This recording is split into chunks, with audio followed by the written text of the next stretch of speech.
Okay, The well, answer welcome. to ski trivia is always Eric Schlopy.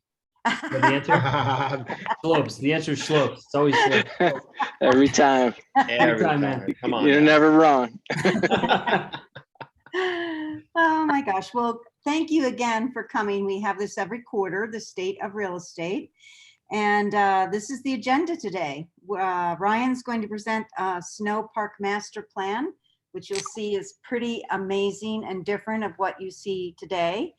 Eric Schlopy is going to do the stats with us, and the theme today is skiing. So it's geared around ski in, ski out. And then we have a trivia question, 8 questions. You get a chance to win a heated boot bag. And if you have any questions, you can put them in the chat as we're going along, and then we'll answer them at the end. Or, you can just verbally ask us any questions. So let's get started. Ryan, tell us about Snow Park Master Plan. Oh, right. By the way, here's the team. Jerry Francis on the left, Todd and Stacy Schlopy. Kneeling down is Ryan Leach, and he's going to present the Snow Park. Kevin Crockett, Lana Harris in the middle, Christy Schlopy Harrigan, Eric Schlopy, Marnie Schlopy, Ken Schlopy, and Bobby Joe Wilkerson. So let's get to the presentation. Ryan, take it away. Right on. Well, welcome, ladies and gentlemen, to your Thursday evening State of Real Estate. Glad to be here. And it's just quite fitting we're talking about skiing. Obviously, we live up here in Park City. It's the best ski resort in the world as far as Deer Valley, Park City Canyons. And also, there's been a bunch of snow events already. So I think the energy and the timing of this presentation is actually fitting. So Deer Valley Snow Park. Some of you may or may not know, is getting ready to do a major facelift. This has always been the threatening words of Deer Valley that we're going to retool and redress our Snow Park base village area to be more of an epicenter. Well, that dream has now come to fruition. They're scheduled to break ground and take the 5 existing parking lots that we now know as Deer Valley Snow Park Lodge and put everything for parking underground and put some residential retail going vertical and some other opportunities. So if we click on the next slide, we'll take our first glimpse of the new and improved master plan of Snow Park. So kind of the exciting details of what I'm seeing here, and kind of interesting how these slides have come across my hands is I have a very lovely lady in my world who is one of the HOA presidents in this corridor where we currently reside. And, it's pretty interesting because the one thing we always talk about is traffic, and the means of getting in and out of Park City is always during the winter season, kind of always a challenge, especially if we put some snow on the ground. But I think this is really exciting for all of us here in Park City because, we've all heard there's 4 major land developments that are left here in Park City, Snow Park being one of them, PCMR base area being another one, the Kimball Fine Arts Centers being the third, and the Canis base area being the fourth. Well, this one I think is really exciting because this is scheduled to take place starting, as I said earlier, starting to break ground this spring. And kind of what the proposed areas you're looking at here is looking at towards the left, the Snowflake lift, the Carpenter Express, the existing Silver Lake Carpenter chair lifts. The one thing that really caught my eye when I saw this master plan get unveiled a few months ago to our HOA board was the replacing of the Silver Lake chairlift as we know today. It's essentially, for most people, it's a people mover to get them from Snow Park to Silver Lake and back down again. Those who don't have the experience to ski down to the front side of Snow Park, they can take that as a people mover. But now, having traveled myself through major ski resorts across the entire United States and parts of Europe, people movers are a real thing. And I think, trying to get people off the streets and using our public transportation is a real kind of community effort and what everyone's looking for. So in this proposed master plan, not only to put the parking spaces down below, create more parking, but also having some hotels go on top of it here, they are planning to replace the Silver Lake Express into a gondola system. And there's always been some rumors out there as well, is the top of Main Street Park City, as we know it, to maybe string a gondola to, i.e. either Park City or Silver Lake or somewhere about. But you see this in the middle of this slide here, the potential future PCMC aerial transit is really eye-opening for me that would potentially tie into the Silver Lake gondola system. and tie into transportation going to Main Street without having to get in the car and a bus is pretty exciting. But at the same time, it's just really nice to know that, as we know, Deer Valley Loop, Deer Valley Drive runs right around by Snow Park. You pick up the bus, you drop your kids up, pick up your kids or friends right there. That will be eventually shut down.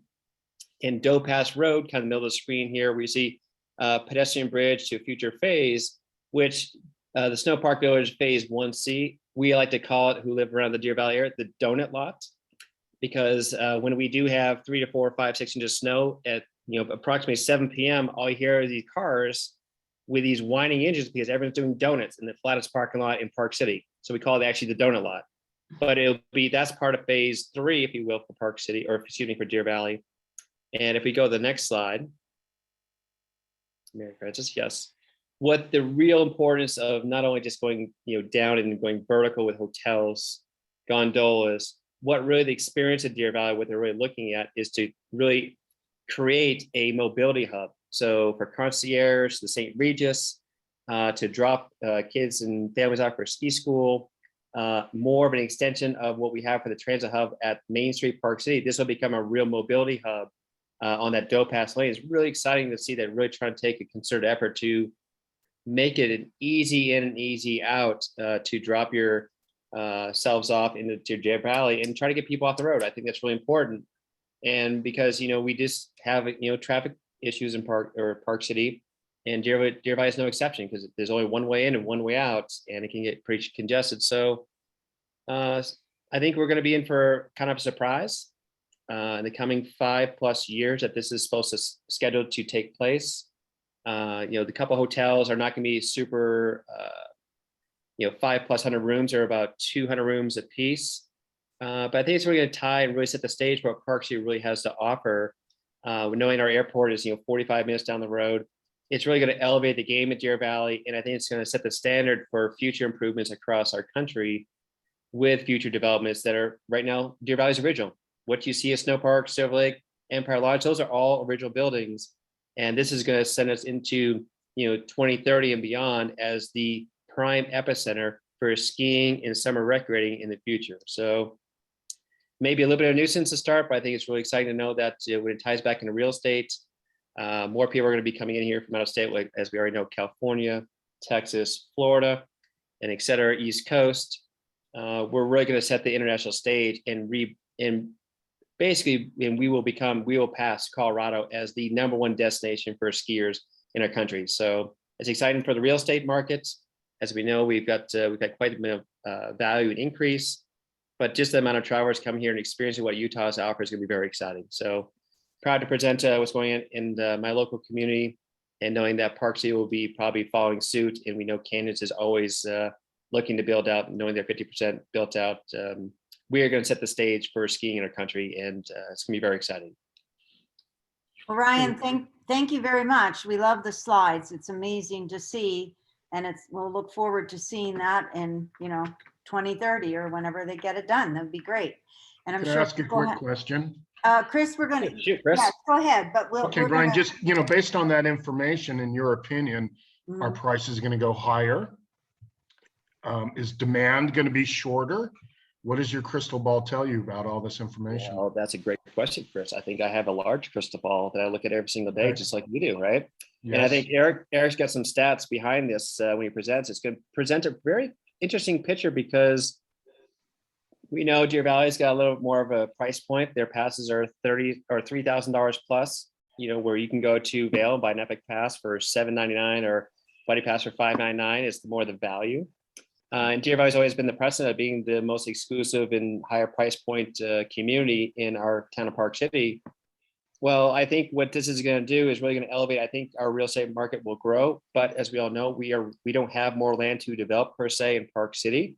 And that's why I think what's the impact is what Chris, by being out in Golden Eagle, is that in our development hideout is that, it's going to start pushing development and get more beds into our surrounding communities.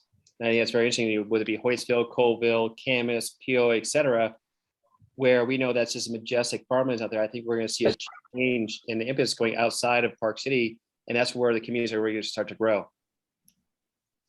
Thank you. Okay, so Eric, tell us about the statistics. Are you okay? Can you, Eric's doing father duty, so he's picking up his kids. He's in the car, but he's also here to tell us about the statistics of a ski in, ski out properties. Take it away, Eric. Yep, no problem. I'm going to be doing this through my steering wheel, but I did pull over, so all good here. And like Marnie said, we thought it'd be fun to take a look at ski in, ski out properties since the ski season is just around the corner, and look at what's available now, and turn the clock back 5 years and compare that. And then I broke it down between Deer Valley, Park City, and Canyon. So we'll start with Deer Valley. If you again turning the clock back 5 years, Deer Valley 2016.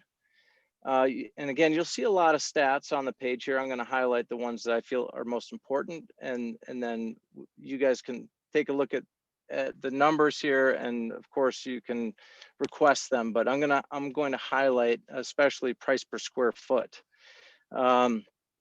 So starting with Deer Valley in 2016, taking in single family homes and condos, there was a total of 74 closings in 2016, and the average price per square foot sold is $960 a foot, and the average sale price in 2016 was 3.83 million.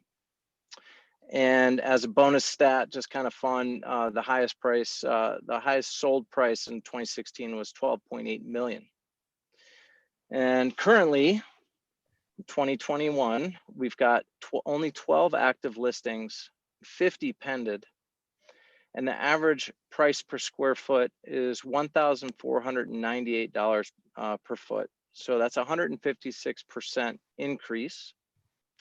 And the average price that's active is 9.3 million. There are some stats in here that are skewed because some really big properties, and I'll show you, like in the canyons and in the colony, there's over three properties that are over 25 million. So, and then the highest active price today is 17 million. Okay. Now and so I wanted to break, after looking at the statistics as a whole, single family and condos, I thought, you know what, let's look at just condos because of some of those incredibly high priced homes and see where the numbers turn out. So condos, there were 56 sold in 2016 at an average price per square foot of $995. And today, the average price per square foot is $1,693 for an increase of 170%. So let's go ahead and move over to Park City. So Park City, again, single family homes and condos together. 2016, there were 15 sold at an average price per square foot of $617. And today's price is $1,402 a square foot for an increase of 227%. The average price sold in 2016 was $907,800. And today, the active average price is 5.6 million. Again, skewed by a few properties that you'll see below. There's one property for sale right now at 19.5 million. And in 2016, the highest price sold property was 3.23 million. And then going to the condos, we've got in 2016, there were 13 properties sold, 13 condos sold at an average per square foot price of $545. And today it's $961 a square foot. And there's only 3 active listings that are ski in, ski out in Park City. It's 176% price increase per square foot since 2016. We can go to the canyons now. Canyons was interesting. I had to actually take out, there were so many pendings today that I actually had to take out anything that was going to be completed after 2021. So with that, and I'll go to 2016, but there were still 174 pending properties right now in the canyons. So in 2016, we had 52 total transactions. Average price per square foot was $640. And in 2021, the average price per square foot, $1,702. And the average sale price in 2016 was $3,121,000. And right now, the active average listing, 10.5 million. And that's because we've got 3 homes that are over 25 million in the colony. The highest price sold in 2016 was 17 million, just over 17 million. And today we have a property on for sale, $34 million. So price per square foot increased 266%. Now, if you just go to the condos, there were 31 sales in 2016 at $574 a square foot, compared to $1,114 a square foot now, which is 194% increase. There's only 7 active listings, condos right now in the canyons, and 173 pending, which is just, that blows my mind.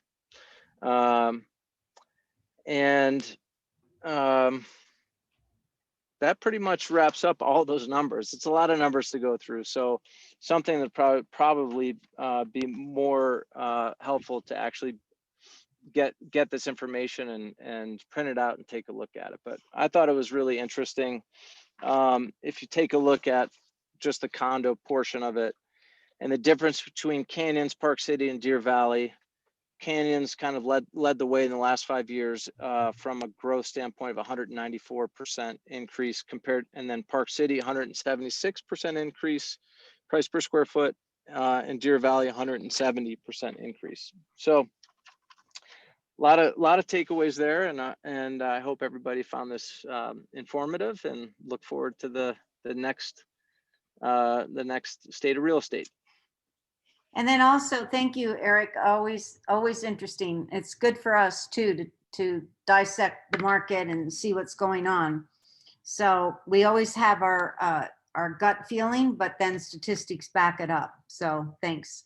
And then also, this is being recorded, so you can go back and get to that, or you can ask us for that information. We're happy to send it. Now, for the fun part, trivia. You get a chance to win a heated ski boot bag. There are 8 questions with multiple choices. You, in the chat box, everybody knows how to do the chat box, I hope. You put your choice, okay? So you can be A, B, C, D, and put the name. And the one who has the most questions correct will win the boot bag. In the case of a tie, we will see who answered first. Now, no cheating. Do not Google it, please, okay? And you get 10 seconds to answer it. All right, let's go to the first one. And the answer is not Eric Schlopy, okay? Where was the first Winter Olympics held? St. Moritz, Lake Placid, Chamonix, Sarajevo.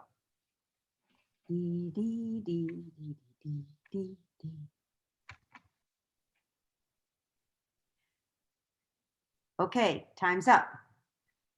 Answer, Chamonix. The first Winter Olympics was in 1924, January 25th, Chamonix in the French Alps. There were 12 events and they're involving a total of 6 sports. Okay, number 2. Which ski resort has the highest elevation? Merida, Jade Dragon, Kitzbühel, Solden. Ooh. I have no idea. Well, guess. You can always guess. Nobody's guessing? Okay.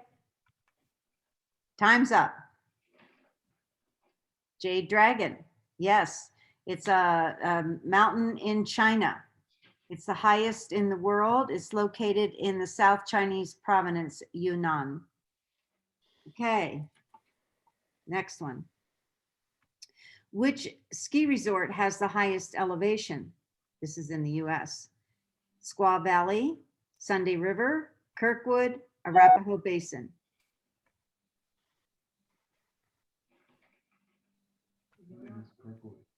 Hurry up. One more second. Done. Okay, answer. Arapahoe Basin, located in the Colorado Rockies, just west of Denver. It boasts an elevation of 13,050 feet above sea level. And it's known for its steep, seemingly endless leg-burning mogul run known as, Eric, how do you say that? Pavalasini. Calavicini. Palavicini. Calavicini. Okay. Affectionately known as Pally. Ah, there we go. Ah, very good, Eric. Okay, next. Who was the men's gold medalist in the downhill alpine 2002? Fritz Strobel. How do you say that? Amat, first name? Shetel Amat. Bodie Miller or Stefan Eberharder? Eric Schlopy. No, he wasn't in the downhill in 2002. Time's up. Fritz Strobel. There were 55 competitors from 22 nations, and his winning time was 1 minute, 39 seconds, 13. What town is the Ski and Snowboard Hall of Fame? Ishpeming, Michigan, Lake Placid, Salt Lake City, Steamboat Springs. And by the way, Eric Schlopy is in the Hall of Fame. There we go. 2 more seconds. Just guess if you don't know. Okay, next. What's the answer? Ishpeming. Yes. It is in the very, very upper peninsula. Takes a long time to get there. Okay, which skier came from the 64th starting position to win the Aspen World Cup Slalom in 2001? Eric, can you say the names, please? Eric Schlopy. Didier Defago, Joël Chenal, Jean-Philippe Roy, Ivica Kostelic.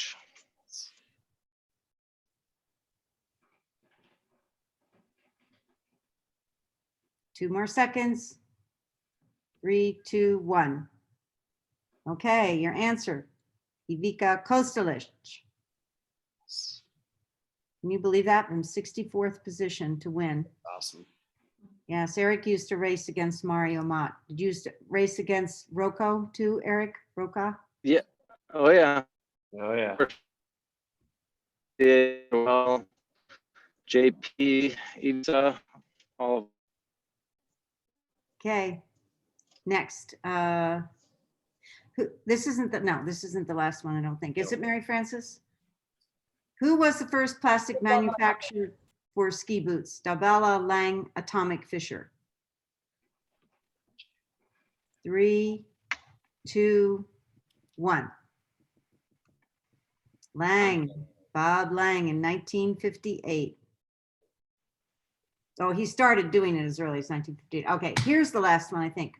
Where is the oldest ski resort in the United States? Seven Springs in Pennsylvania, Copper Spur Mountain in Oregon, Mount Hood, Oregon, or Taliesin Hill, Colorado?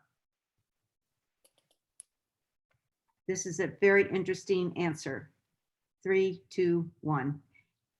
Yeah. Yes, it was not only the first, but the ski area has produced more Olympians since its opening than any other ski area in America. Isn't that amazing? All right, so Ryan's doing the tally. It might take him a few minutes.